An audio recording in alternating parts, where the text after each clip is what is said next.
देश में ओमिक्रॉन के मामले रुकने का नाम नहीं ले रहे हैं।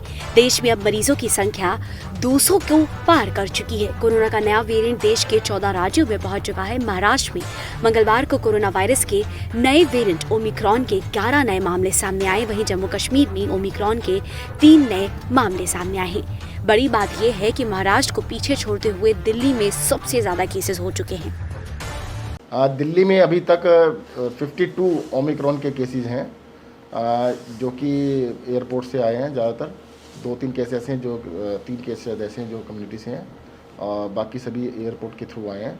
तो 52 में से कंफर्म 18 लोगों की छुट्टी हो चुकी है, ठीक हो घर जा चुके हैं। बाकी के शाम तक पता लगेगा कि कितने लोगों की और छुट्टी हुई है, ठीक हो चुके हैं। सर, सेंटर का डेटा है कि 57 केस हैं दिल्ली में, कल 54 थे। नहीं, कल 54 नहीं थे, 52 ही थे कल। 2 लोग जो हैं वो गाजियाबाद में हैं। हम जो डाटा बता रहे हैं 52 का भी, इसमें भी काफ़ी लोग दिल्ली से बाहर के हैं। हमको मान रहे हैं क्योंकि जो हमारे अस्पतालों में दिल्ली के अंदर है उनकी डाटा बता रहे हैं आपको। तो 52 में से वैसे तो क्योंकि विदेशों से आए सारे और दूसरे राज्यों में जाना है, परंतु हम उसको अलग अलग नहीं कर रहे हैं। हम कह रहे हैं कि जो भी दिल्ली के अस्पतालों में हैं 52 पेशेंट अभी हैं।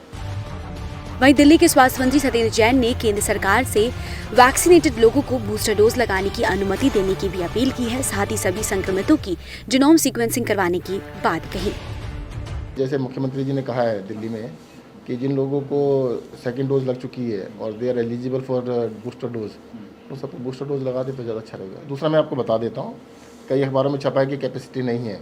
अभी हमारे पास दिल्ली सरकार के पास ही लगभग 200 टेस्ट डोज करने की कैपेसिटी, सेंटर की उससे भी ज़्यादा है।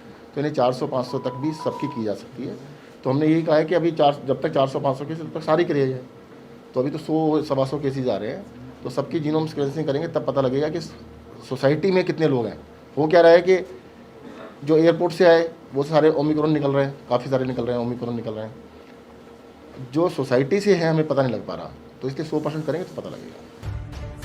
वहीं देश में ओमिक्रॉन वेरिएंट के तेजी से प्रसार के बीच केंद्र सरकार एक्शन मोड में आ गई है। एक तरफ जहां मंगलवार को केंद्र की तरफ से सभी राज्यों को कोरोना को लेकर सख्ती बढ़ाने को कहा गया है, तो वहीं अब गुरुवार को खुद पीएम मोदी एक बड़ी बैठक करने वाले हैं। इस बैठक में पीएम मोदी कोरोना की स्थिति को लेकर समीक्षा करेंगे। दूसरी तरफ देश में ओमिक्रॉन संक्रमण के बढ़ते खतरे के बीच टीकाकरण की धीमी रफ्तार और बूस्टर डोज को लेकर विपक्ष की तरफ से सरकार की घेराबंदी शुरू हो चुकी है। कांग्रेस सांसद राहुल गांधी ने बुधवार को ट्वीट कर कहा कि हमारी अधिकांश आबादी का अभी भी टीकाकरण नहीं हुआ है। भारत सरकार बूस्टर शॉट्स कब शुरू करेगी?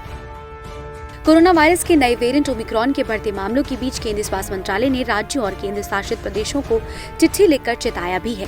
स्वास्थ्य मंत्रालय के सचिव राजेश भूषण ने इस चिट्ठी में कहा है कि ओमिक्रॉन कोरोना के डेल्टा वेरिएंट के मुकाबले 3 गुना तेजी से फैलता है। केंद्रीय स्वास्थ्य सचिव राजेश भूषण ने राज्यों और केंद्र शासित प्रदेशों को लिखे पत्र में टेस्टिंग बढ़ाने के अलावा रात में कर्फ्यू लगाने, शादियों और अंतिम संस्कार जैसे कार्यक्रमों में लोगों की संख्या कम करने जैसे फैसलों को लागू करने की सलाह दी है। इस बीच देश में ओमिक्रॉन के बढ़ते मामलों के बीच हेल्थ एक्सपर्ट्स का कहना है कि कोरोना की तीसरी लहर का आना तय है।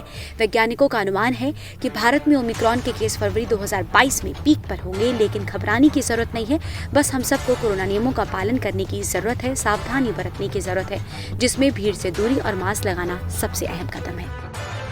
IANS report.